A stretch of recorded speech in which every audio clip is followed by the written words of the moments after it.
आपका जमीर जिंदा क्यों नहीं है? किस सूरत से आप पाकिस्तान से क्रिकेट मैच खेलेंगे? कहां से चार चूहे घुसकर हमारे भारत के नागरिक को मारे? हमारे देश में एक ऐसी तंजीम है जिसका वजूद नफरत की बुनियाद पर और मजहबी अज़बियत को फैलाने के लिए बनाया गया। एक गोरा व्हाइट हाउस में बैठकर भारत की सीज फायर का ऐलान करेगा। दहशतगर्दी के दिल पर हमला हुआ वो भावलपुर का था कि वजीर आजम ने कहा कि खून और पानी एक साथ नहीं बह सकते। पाकिस्तान और इजराइल इस पूरी दुनिया में एक फेल्ड स्टेट है। आपने कहा चीन को कि तुमने क्यों दिया पाकिस्तान को हथियार? सबमरीन नहीं है, थर्ड एयरक्राफ्ट कैरियर कहां पर है? खारिजा पॉलिसी को, फॉरेन पॉलिसी को राजनीति का मुद्दा मत बनाइए। अपने ही हाथों से सर अपना कटाना है हमें, मादर हिंद पे भेंट चढ़ाना है हमें। किस तरह मरते हैं एहरारे वतन भारत पर, ये तमाशा है जो दुनिया को दिखाना है हमें। ये मैं भारत की उस बहादुर फौज के नाम पे करता हूं। बदबख्ती की बात यह है कि आपने इकबाल को खो दिया। मैं शुरुआत में अपनी तरफ से ताज़ियत पेश करना चाहूंगा उन 26 लोगों को जिनका नाम पूछकर और मुसलमान नहीं होने के नाते पर उनको गोली मारकर कत्ल कर दिया गया। मैं ताज़ियत पेश करना चाहूँगा मौलाना इकबाल को, जो पूंछ के मदरसुल ज़ियाउल उलूम के मुदर्रिस थे। उस 5 साला लड़की मरियम को, जिसको पाकिस्तान की शेलिंग में उसका पेट फट गया। मैं ताज़ियत पेश करना चाहूँगा मैडम जैन अली और उर्वा फातिमा, इन दो जुड़वा भाई बहनों को जिनकी उम्र 14 साल थी। लांस नायक दिनेश कुमार को, बीएसएफ के सब इंस्पेक्टर मोहम्मद इम्तियाज़ को।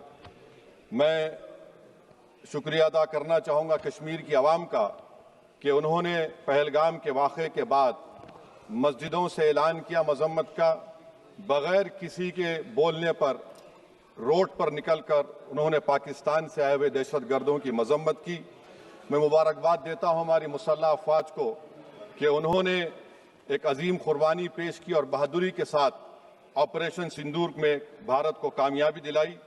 मैं मुसल्लह अफवाज ने पहले 9 दहशतगर्द ठिकानों पर उनको निशाना बनाया और सबसे मेरी नज़र में जो दहशतगर्दी के दिल पर हमला हुआ वो भावलपुर का था और 6 एयरफील्ड, 3 हैंगर और 2 रनवेज को हमने तबाह किया। बाद में ऑपरेशन सिंदूर की कामयाबी की एक अहम वजह यह थी मैडम कि मुल्क में इत्तेहाद और इत्तेफाक पैदा हो गया था, एक यूफोरिया पैदा हो गया था, मगर अफसोस कि हुकूमत ने उसका फ़ायदा नहीं उठाया।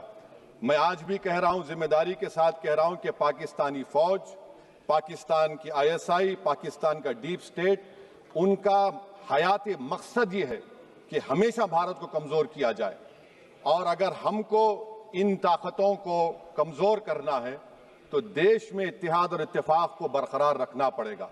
अगर हम बुलडोज़र के ज़रिए या फिर लिसानी जबर के ज़रिए या मजहबी फ़िरक़ा परस्ती के ज़रिए अक़लियतों को निशाना बनाएंगे तो हम खुदा ना खास्ता उन पड़ोसी मुल्क के दहशतगर्द तंजीमों को कहीं कामयाब ना हो जाए।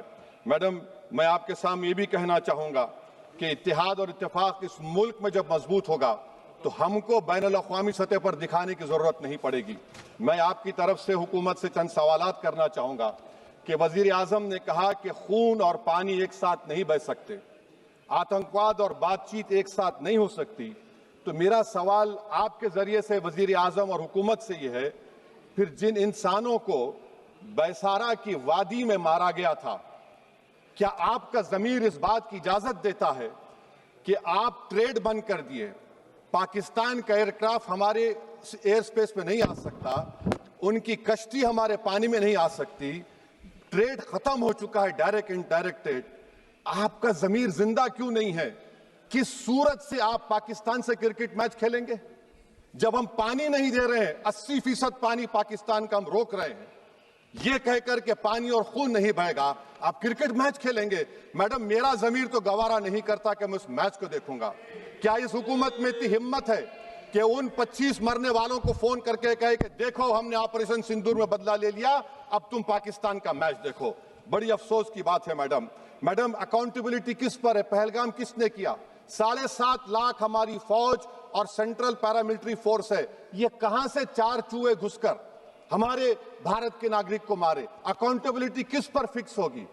LG पर फिक्स होगी तो LG को बरतरफ करिए, IB पर आती है तो एक्शन लीजिए, पुलिस पर आती है तो एक्शन लीजिए, मगर आप ये समझ रहे हैं कि ऑपरेशन कर दिया और हम खामोश लोग भूल जाएंगे। अकाउंटेबिलिटी फिक्स करना पड़ेगा। मैडम, डिटरेंस आपकी क्या है? आपने सर्जिकल स्ट्राइक किया, आपने बालाकोट किया, फिर ये पहलगाम हुआ, तो आपकी डिटरेंस की पॉलिसी नाकाम साबित हुई, कश्मीर की पॉलिसी नाकाम साबित हुई, 370 हटा दिया आपने एक रियासत को यूटी बना दिया, और उसके बावजूद भी दहशतगर्द वहां पर पहुंच गए। तो और अफसोस मुझे इस बात का होता है मैडम कि पाकिस्तान को हम जानते हैं, पाकिस्तान और इजराइल इस पूरी दुनिया में एक फेल्ड स्टेट है, और पाकिस्तान के आर्मी चीफ को, जिससे हमारे स्ट्रेटेजिक रिलेशनशिप, इसको अपना दोस्त कहते हैं, उस देश का प्रेसिडेंट उस शख्स को बुलाकर खाना खिलाता है अपने साथ, जिसके भाषण से हमारे लोग मारे गए थे। तो क्या आपकी खारजा पॉलिसी कामयाब हुई? आप देख लीजिए। अच्छा, हमारे देश में एक ऐसी तंजीम है जिसका वजूद नफरत की बुनियाद पर और मजहबी अज़बियत को फैलाने के लिए बनाया गया। उनको तकलीफ है सेकुलरिज्म से, सोशलिज्म से, मगर हमारे संविधान के प्रियम्बल में लफ्ज सॉवरेन है। सॉवरेन का मतलब यह है कि हम खुद मुख्तार हैं, हम हाकिम आला हैं, हम अपने मुल्क के मुकद्दर का फैसला करेंगे। एक गोरा व्हाइट हाउस में बैठकर भारत की सीज फायर का ऐलान करेगा? यह आपका नेशनलिज्म है? अफसोस होता है मुझे सर। मैडम मैं आपसे पूछना चाह रहा हूं कि अगर एक चचा सैम ऐलान कर रहे हैं तो हमारी फौज पर क्या असर पड़ा होगा, हमारे उन पायलटों पर क्या असर पड़ेगा जो नहीं मालूम कितनी ऊपर आसमानों पर भारत की हिफाजत कर रहे हैं। वो नेवी का सिपाही जो समंदर में खड़ा हुआ है, उसको यह नहीं मालूम हो रहा है कि मेरा प्रधानमंत्री ऐलान नहीं किया, एक गोरे ने ऐलान किया। बड़ा ये आपके कैसा होगा ये? मैडम मेरा सवाल हुकूमत से यह भी है कि हम कोई एडवर्सेरियल कंट्री नहीं है अमेरिका के लिए, हम दोस्त हैं, स्ट्रेटेजिक रिलेशनशिप है, क्या क्या एग्रीमेंट हमने साइन नहीं किया, तो क्या ये दोस्ती निभा रहे हैं? मैडम मैं हिस्टोरिकल एग्जांपल दे रहा हूं, क्रुश्चेव और टीटो। क्रुश्चेव ने दबाव डाला, टीटो ने कहा मैं नहीं मानता, मैं नैम ज्वाइन करूंगा।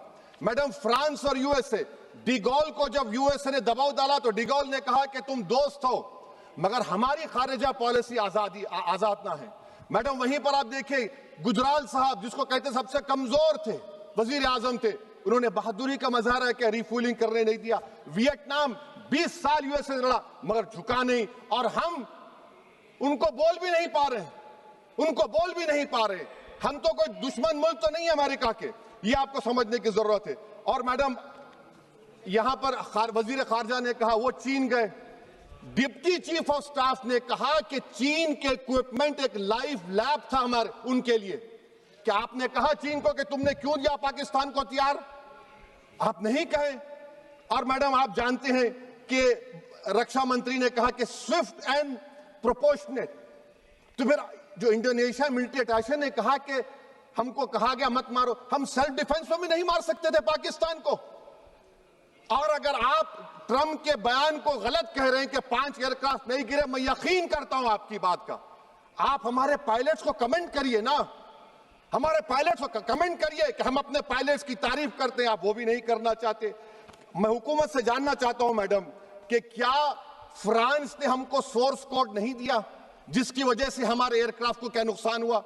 अब मुस्तकबिल में आप हथियार खरीदेंगे तो क्या आप सोर्स कोड हासिल करेंगे? और मैडम मैं आपको बताना चाह रहा हूं, मेरे सवाल का जवाब हुकूमत दे, हमारे पास सैंक्शन जो स्क्वाड्रन है 42 है, 60 साल के बाद सिर्फ 29 काम कर रहे हैं। पाकिस्तान के पास 25 हैं, चीन के पास 50 से ज्यादा हैं। 11 साल से आप सरकार में हैं, सबमरीन नहीं है, थर्ड एयरक्राफ्ट कैरियर कहां पर है आप बताइए। और मैडम FATF में लाना पड़ेगा आपको। अगर आप विश्व गुरु हैं तो हम आपको चैलेंज कर रहे हैं, आप G7 के कंट्रीज को, GCC को और चचा सैम को राजी कराइए कि पाकिस्तान को, मैडम खत्म कर रहा हूं, FATF में दोबारा लाया जाए। मैडम ऑल पार्टी मीटिंग हुई, देखिए कितना कॉन्ट्रडिक्शन है केंद्र सरकार में और स्टेट सरकार में। ऑल पार्टी मीटिंग में मैं था, केंद्र सरकार ने कहा कि नहीं, बैसारन मिडोस पर तो कोई जा ही नहीं सकता, जून से पहले इजाजत लेना पड़ेगा। बाद में हमको मालूम हुआ कि साल भर खुला रहता मिडोस सिवाय बारिश और स्नो के। ये कॉन्ट्रडिक्शन है केंद्र सरकार में। वहां पे मैं हुकूमत से मुतालबा करता हूं मैडम आपके जरिए से कि कौमी सिक्योरिटी को, नेशनल सिक्योरिटी को, खारिजा पॉलिसी को, फॉरेन पॉलिसी को राजनीति का मुद्दा मत बनाइए, राजनीति का मुद्दा मत बनाइए। ये हमारे मुल्क में मुफाद होगा, हमारे मुल्क के इत्तेहाद और एकजुटती को आप एक वोट का जरिया मत बनाइए। और मैं एक आखिरी बात पूछ रहा हूं मैडम, क्या चीन ने हमसे कहा था कि सीज फायर कर लो? और कैसे पाकिस्तान ने हमारे पायलट्स की बातों को सुना कि हमारा कम्युनिकेशन एनक्रिप्ट नहीं है? मैडम, आखिर में मैं अपने शेर से इस अपनी बात को खत्म करूंगा कि अपने ही हाथों से सर अपना कटाना है हमें, मादर हिंद पे भेंट चढ़ाना है हमें, किस तरह मरते हैं एहरारे वतन भारत पर, ये तमाशा है जो दुनिया को दिखाना है हमें।